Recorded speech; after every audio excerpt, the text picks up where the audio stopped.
Alhamdulillahilladzi arsala rasulahu bil huda wa dinil haqq liyuzhirahu 'alad dini kullihi walau karihal musyrikun. Asyhadu an la ilaha illallah wahdahu la syarikalah wa asyhadu anna Muhammadan 'abduhu wa rasuluh la nabiyya ba'dah, amma ba'd. Fa ayyuhal hadirunal kiram, ikhwatal iman rahimakumullah. Alhamdulillah, pada sore hari ini menjelang berbuka, kita masih diberikan kesehatan, diberikan kesempatan oleh Allah Subhanahu wa Ta'ala untuk beribadah, diantaranya ibadah saum, dan yang saat ini juga kita sedang laksanakan, yaitu thalabul ilmi. Mudah-mudahan segala ibadah yang telah kita kerjakan, wabil khusus pada bulan Ramadan ini, itu menjadi amalan solihan mutakabbalan, menjadi amal baik yang diterima oleh Allah Subhanahu wa Ta'ala. Amin ya Allah ya Rabbal alamin. Ikhwatul iman rahimakumullah. Tema pada kesempatan hari ini yang akan disampaikan adalah terkait dengan hadis-hadis dhaif atau hadis-hadis lemah yang bertebaran di bulan Ramadan. Ikhwatal iman rahimakumullah, kita sebagai umat Islam dalam berakidah, dalam beribadah ataupun akhlak, tentunya harus berlandaskan atau berdasarkan pegangan yang kuat, yaitu Al-Quran dan hadis-hadis Nabi yang makbul, yang diterima, baik yang berderajat sahih ataupun hasan. Para ulama hadis telah menentukan kriteria atau syarat untuk menentukan mana hadis sahih atau mana hadis hasan. Nah, untuk ketentuan atau syarat hadis sahih ini juga telah dijelaskan oleh para ulama mustalah hadis, ya. Di antaranya Syekh Amr Abdul Mun'in Salim dalam kitabnya Taisir Ulumil Hadis lil Mubtadi'in.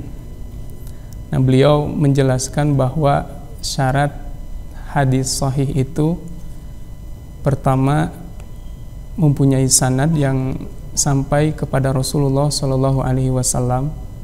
Kemudian syarat yang kedua, sanad tersebut itu bersambung, tidak terputus.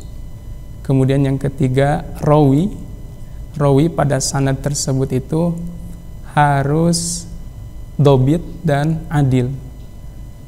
Dobit artinya hafalannya kuat. Kemudian hadis tersebut tidak syadz dan tidak mu'allal, tidak mengandung illah. Itulah sekurang lebihnya terkait dengan syarat hadis sahih. Adapun hadis hasan, ya, bedanya dengan hadis sahih itu dari segi dobet, ya, tadi hafalannya. Kalau hadis hasan itu hafalan rawinya ada yang di bawah dari hafalan hadis sahih, gitu, ya. Secara garis besarnya seperti itu. Nah, itu syarat hadis sahih, hadis hasan, ya. Nah, adapun hadis dhaif atau hadis lemah, bagaimana? Hadis dhaif atau hadis lemah itu yaitu hadis yang tidak memenuhi syarat hadis sahih atau hadis hasan.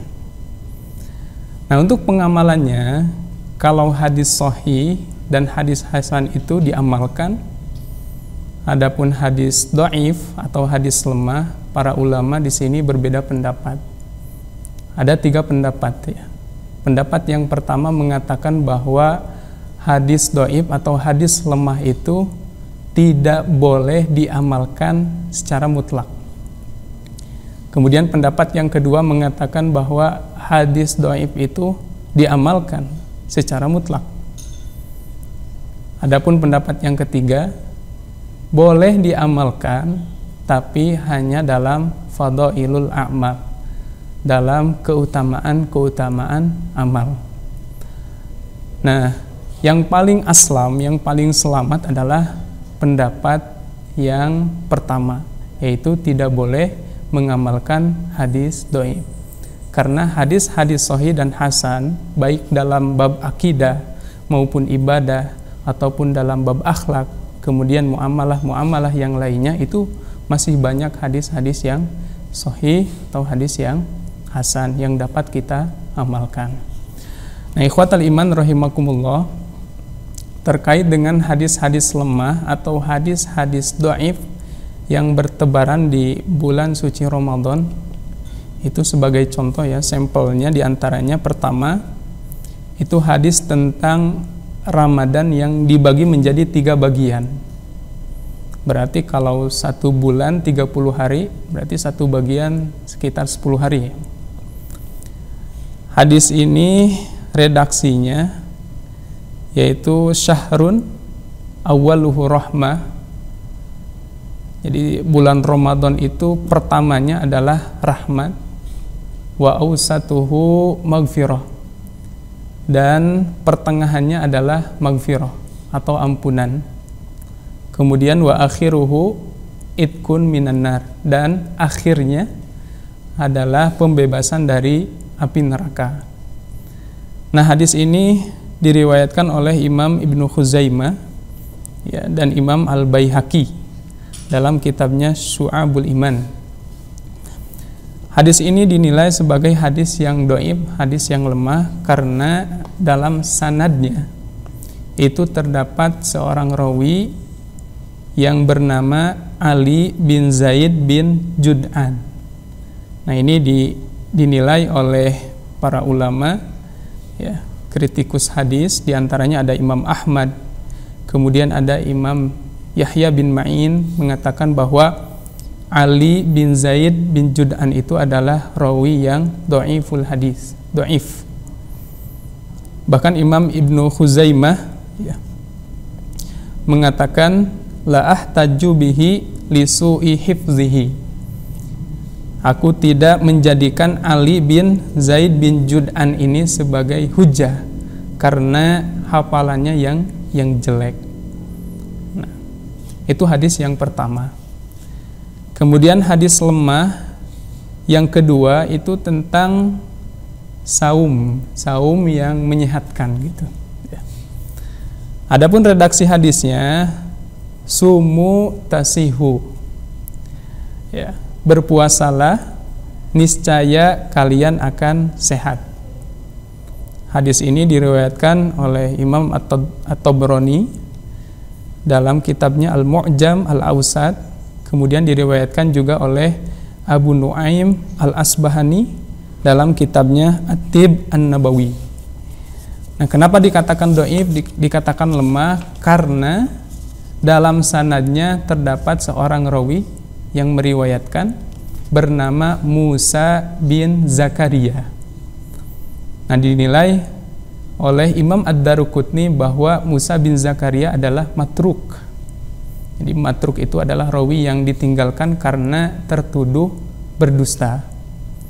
Kemudian Ibnu Hazm juga mengomentari bahwa Musa itu adalah rawi majhul wal khobaru maudhu, dan khobarnya atau hadis yang diriwayatkannya itu adalah hadis maudhu atau palsu. Itu yang kedua. Kemudian hadis yang ketiga, hadis dhaif, hadis lemah yang sering terdengar di bulan Ramadan itu adalah hadis tentang tidurnya orang yang berpuasa ya. Kemudian diamnya orang yang berpuasa. Redaksi hadisnya naumus shaim ibadah. Tidurnya orang yang berpuasa itu adalah ibadah. Wa sukutuhu tasbihun, dan diamnya adalah tasbih. Wa du'auhu mustajab, dan doanya dikabulkan. Wa amaluhu mutaqabbal, dan amalnya diterima. Ya. Ini terkait dengan keutamaan orang yang berpuasa. Tidurnya juga dihitung sebagai ibadah. Diamnya dinilai sebagai tasbih. Akan tetapi hadis ini lemah, dhaif ya. Karena dalam sanadnya terdapat seorang rawi yang bernama Sulaiman bin Amr, yaitu Abu Daud An-Nakhai. Dikomentari ya, rawi ini oleh beberapa ulama ya, yang ahli dalam menilai, yang ahli dalam jarh wa ta'dil, seperti misalnya Imam Ahmad bin Hanbal mengatakan bahwa Sulaiman bin Amr ini kana yadha'ul hadis, sering meriwayatkan hadis palsu. Kemudian Yahya bin Ma'in juga mengomentari Sulaiman bin Amr. Beliau mengatakan bahwa Sulaiman bin Amr ini adalah ma'ruf biwad'il hadis, terkenal atau populer dengan memalsukan hadis. Dan tak tertinggal juga Imam Al-Bukhari mengomentari Sulaiman bin Amr dengan mengatakan matruk, rawi yang matruk. Ya, tentang keutamaan ibadah saum tentunya banyak sekali ya hadis-hadis yang dapat kita amalkan atau yang dapat kita pakai dijadikan hujah ya. Seperti misalnya man shoma ramadhana imanan wa ihtisaban ghufirallahu ma taqaddama min dhanbi. Barang siapa yang mengerjakan saum Ramadan dengan dasar iman kemudian ihtisaban, mengharapkan ridho pahala dari Allah Subhanahu wa taala, maka akan diampuni dosanya yang telah lalu. Dan banyak juga hadis-hadis yang lainnya terkait dengan keutamaan saum ataupun keutamaan bulan Ramadan itu sendiri. Nah, itu yang ketiga ya, tadi tentang tidur dan diamnya orang yang sedang berpuasa, dinilai sebagai hadis yang dhaif atau hadis yang lemah. Kemudian ikhwatal iman rahimakumullah, hadis yang keempat itu hadis tentang berandai-andai atau berangan-angan Ramadan itu sepanjang tahun ya. Redaksi hadisnya, lau ya'lamul ibad ma ramadana la tamannat ummati an yakuna sanatu kullaha ya. Kalaulah seandainya hamba-hamba itu tahu apa yang ada pada bulan Ramadan, artinya tentang keutamaan bulan Ramadan ya, maka niscaya umatku ini akan berangan-angan bahwa satu tahun itu adalah bulan Ramadan seluruhnya. Nah, hadis ini juga dinilai sebagai hadis yang dhaif, hadis yang lemah. Karena kenapa? Karena di dalam sanadnya terdapat seorang rawi yang bernama Jarir bin Ayyub Al-Bajalli Al-Kufi. Jarir bin Ayyub Al-Bajalli Al-Kufi ya. Sangat banyak ulama yang mengomentari atau mengkritik Jarir bin Ayyub Al-Bajalli Al-Kufi ya. Di antaranya Imam Al-Bukhari mengatakan bahwa Jarir bin Ayyub ini adalah munkarul hadis ya. Kemudian Imam An-Nasai juga mengomentari bahwa Jarir bin Ayyub ini adalah matruk ya. Kalau Imam Al-Bukhari menilainya sebagai munkarul hadis ya. Kemudian Imam An-Nasai mengomentari bahwa Jarir bin Ayyub itu adalah matruk tadi ya, rawi yang ditinggalkan karena tertuduh dusta. Kemudian imam yang lain juga seperti misalnya Abu Nuaim Al-Fadl bin Dakin mengomentari bahwa Jarir bin Ayyub ini kana yadha'ul hadis, sering memalsukan hadis. Nah, ini diantara sebab mengapa hadis tentang berandai-andai bulan Ramadan itu sepanjang tahun ya, karena